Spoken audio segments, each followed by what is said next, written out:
Welcome to the Rim Break Rodeo. We hope this video helps. In this video, I will explain how to pass the FAR CPA exam. First, familiarize yourself with the exam's extensive content, which covers financial accounting and reporting for businesses, governments, and not-for-profit entities. Next, develop a realistic study plan, aiming for consistent progress over several months. Ensure your schedule includes dedicated time for each topic area. Finally, select a comprehensive review course that aligns with your learning style to provide structured guidance and resources.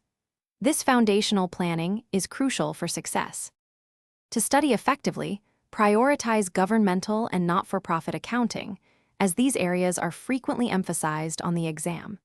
Dedicate significant time to understanding complex topics such as consolidated financial statements and various depreciation methods. Begin your study sessions by watching video lectures to build a strong conceptual foundation.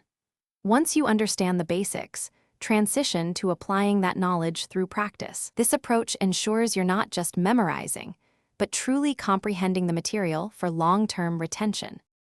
Consistent practice is key to passing FAR. Work through a diverse set of multiple-choice questions and task-based simulations to solidify your understanding and application of accounting principles. After each practice session, thoroughly analyze your results to pinpoint areas needing more attention. Don't just review correct answers, understand why you missed others. Crucially, take full-length practice exams under timed conditions to build endurance and refine your time management skills for the actual 4-hour exam. This will help you feel prepared and confident.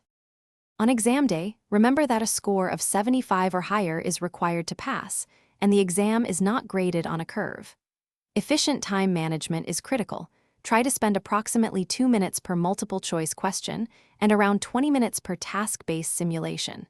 Take advantage of the optional 15-minute break to refresh your mind. After the exam, prioritize self-care to avoid burnout. Remember to check the description below for a link to the Shark AI Ultra Robot Vacuum and other great deals to help you maintain a balanced life while pursuing your CPA goals. Thanks for watching. Consider subscribing if we helped you.